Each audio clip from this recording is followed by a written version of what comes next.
I'm Ariel Azor, host of Right This Way, and today I'm going to talk about how to have a conversation with a liberal.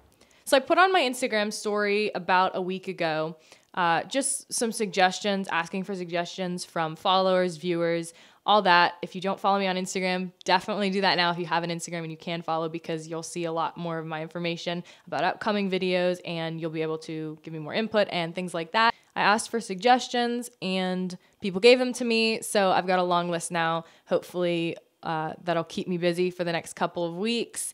But to start off, I wanted to pick the one that to me is not necessarily the most important, but very important because it's sort of why I started this podcast, sort of why I wanted to do this. Personally, I like to talk to people about things that they don't necessarily agree with me on. I'm kind of like, I want to change their mind, but I don't necessarily get frustrated if I don't. But I do like to talk to people and find out why they believe what they believe and think the way they think and all of that. It interests me. And so I like to have conversations with people. I'm not always trying to change somebody's mind if, we're talking about two completely different things and we're just total opposites on it. I don't care. I'm curious, why are you so far opposite of me on this when you're my age, you're my gender, you're come from the same background I do, like family wise and all those things. Like, why do you think so differently? That is interesting to me. And I like to do that. Like, I will talk to anybody. If you don't agree with me, I don't care. I totally want to talk to you. If you do agree with me, sure, I still totally want to talk to you, because it's nice to be agreed with. Who doesn't like that? But what I would say is, if you're going to be talking to any liberals, any leftists, especially with like the holiday season coming up. I know that a lot of people, Thanksgiving's over, obviously, but a lot of people have family coming in around this time of year. Christmas and New Year's still coming up. So things like that. And I know that that's like a big thing, especially at the Thanksgiving dinner table. Hopefully none of you guys argued with your relatives about anything political, although I'm guessing some of you did. So what I would say is, actually, this video that was, the suggestion was how to argue with a liberal. And so I didn't want to say that. I didn't want to title it quite that way because I don't necessarily want to encourage anybody to argue. So I'd say there's a difference between actually arguing with somebody and just having a conversation, right? Because an argument, you immediately are picturing, I say an argument between two political sides, you're immediately picturing something not very civil and just somebody getting angry, and it's not productive. So I would say a lot of people would always ask, why bother talking to them? You're not going to change their mind. Like, what's the point? You're not going to change their mind. Well, I don't really agree with that to start. I think you can always change somebody's mind. And if you're talking about something that's really important to you, that you're really passionate about, and you're really knowledgeable about it, like actual facts and things like that, and you bring that to a discussion, we'll say discussion, not argument. Because again, I think an argument is not as civil. And an argument, nobody's listening to the other person. I think what we need to be doing is having discussions. I think that's super important because these discussions between, again, young people especially, that have the exact same demographics when you look at them on a piece of paper, but their beliefs are so different. I think that us talking about things and sort of understanding where the other person comes from, because I would say a lot of liberal ideas and arguments and policies and all of that come from being empathetic towards a people group or feeling bad for them and wanting to help them. And I think that that's obviously a noble cause. And I think a lot of the times the liberals feel like conservatives don't care about other people. They feel like they're selfish and well, you don't want to let people into America, you don't care about them. And so I think these are the places where we need to come together and say, well, no, I absolutely understand that. I absolutely understand that people from Mexico need to come to America to live a better, safer life. But at the end of the day, I'm more concerned about the American people because I think in America, we should put our own people ahead of citizens from another country. And you know what? We do allow immigrants. We allow probably more than we should to come legally. And there's just no talk of that. It's just they want, because you're not agreeing, they want to say, well, you don't care about people. Well, of course I do. I care about them. I just don't see it exactly the way you see it. You see it as you do not care if you're not letting them all in. Well, no, of course not. But the thing is, if you're not having a just civil discussion and saying, well, yeah, I understand what you're saying, and sort of being able to compromise, and not even compromise, like say, oh, yes, I agree with you if you don't, but compromise in the way that you can say, oh, I never thought of it that way, or, well, that makes sense, but the way I see it is this, and sort of explain yourself, because when you're just using talking points from either side, I think the left is especially guilty of just using lines that they've memorized, that they've been taught by the Democrats in government. But I absolutely think Republicans do it too, and sometimes people just start to not really know what they're talking about. And I think that's the biggest thing, is because the political climate is so divided right now, people don't know what they're talking about. They want to have an input on every single thing because their party says, here's what you think about this. And so they say, okay, well, I know what I think about this because this is what my party thinks about this, and I am part of this party. And it's not necessarily wrong to agree with your party, of course. There's a reason the parties work the way that they do. But it's not important to just agree with what your party is saying. And if your party says one thing and you say another, that's okay too. That's more than okay because it means you're thinking for yourself. And I think that's the most important thing to do no matter which party you are a part of. It's important to think for yourself and not just agree with anything that you're being told. Think about it. Learn the facts behind it. I think the reason it's necessary to have these conversations with each other is because you don't have to agree with everything your party says. Let's use abortion, for example. You may be a Democrat through and through, liberal, you want government intervention just about anywhere, but you might not agree with abortion. Good for you. Don't agree with it. You can totally have a civil discussion. And now let's say you think abortion is okay only when the mother's life is in danger. So have a civil discussion with a conservative who doesn't believe that, who believes that abortion is never okay. Have a civil discussion. Learn from them.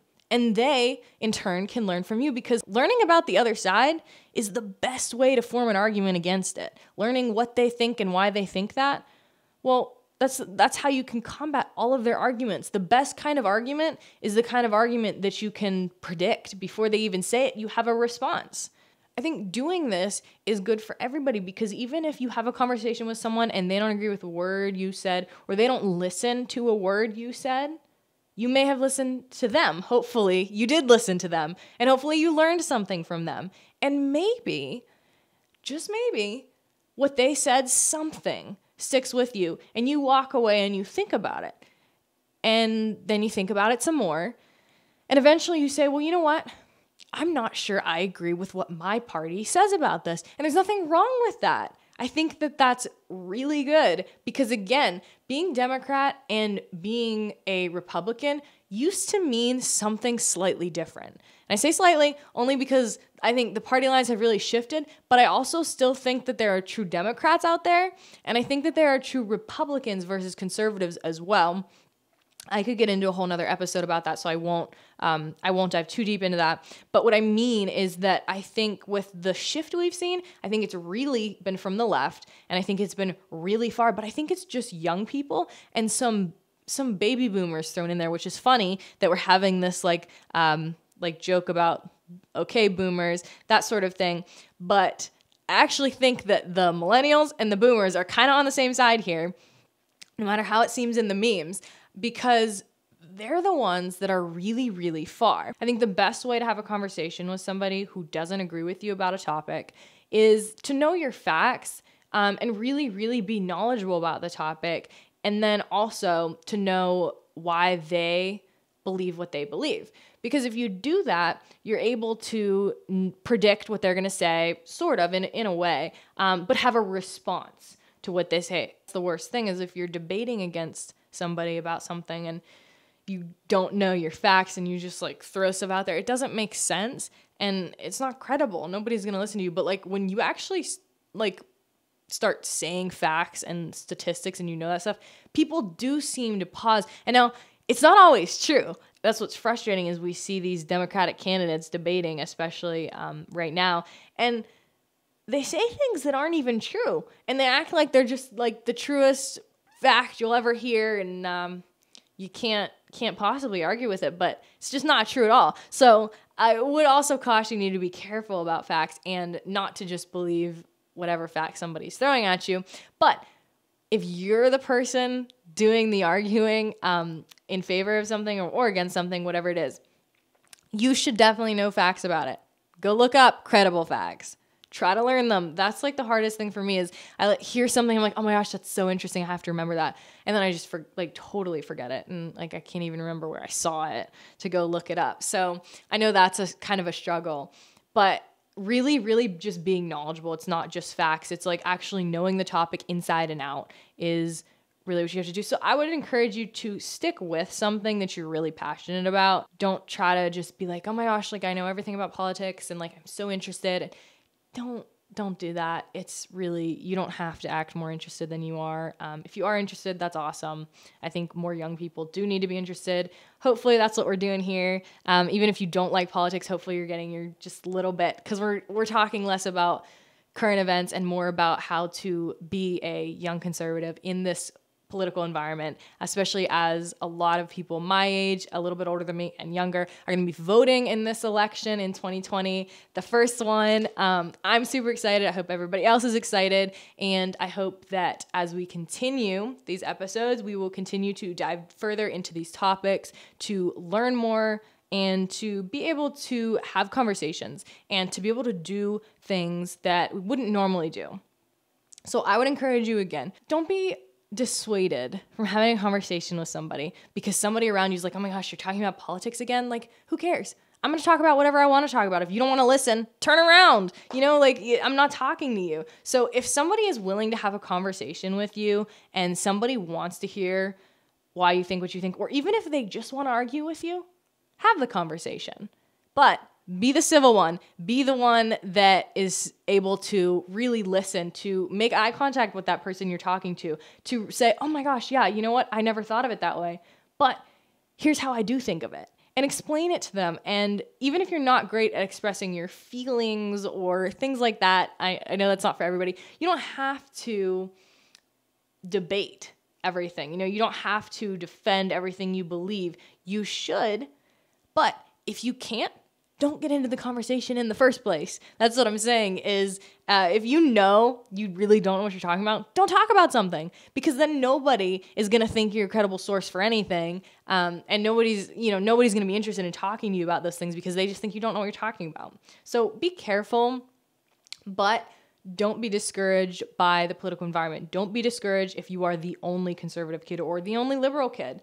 Talk to people, get out there, be friendly, be courteous, just be super respectful. And that's going to go a really long ways, because if somebody is sitting across from you and they think you're really listening to what they're saying, and hopefully you are, they're going to be a lot more interested in actually listening to what you're saying as well, because feeling like you're having a conversation rather than an argument is definitely felt by both sides. And I think that if both sides can agree to do that, it's super productive and very helpful. And I think even if one side can do that, it can still be productive for that one side. You get what you put into it. So if you are having conversations with people and you're just never getting anywhere, I wouldn't necessarily be frustrated, because it's not really about winning. Like I said, it's not really an argument. You're just having a conversation. And I think that's the most important thing, is to just have a conversation, talk about things that need to be talked about, because at the end of the day, these talking points that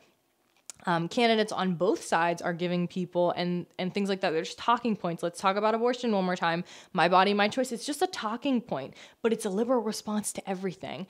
And it doesn't really make sense. They insert it when they don't know how to answer a question. Somebody says, well, isn't that a human life? Why would you kill it? I'm like, well, it's my body. It's my choice. What? That's not a response. That doesn't make sense. You want to respond by saying, I don't believe it's a human life. Sure, do it. But don't just say it's my body, it's my choice. It doesn't make sense. It's only a talking point. You're just saying it's my body, it's my choice. And you don't know what you're talking about. I would just say it's important to have these conversations. Don't be discouraged if somebody's not agreeing with you. It's totally fine. They may never agree with you. They may never agree with anything you have to say. But even if one person walks away from a conversation you had and says, oh my gosh, that thing they said is just sticking with me, and it makes everything else I thought about this topic untrue. So let them just think. Let them just think about things logically. That is the best thing you can do for anybody, is to make them start thinking for themselves. I hope you enjoyed this video. You can give me a thumbs up on YouTube. You can leave me a review on Apple Podcasts. And then you can also check out my Instagram at right.this.way.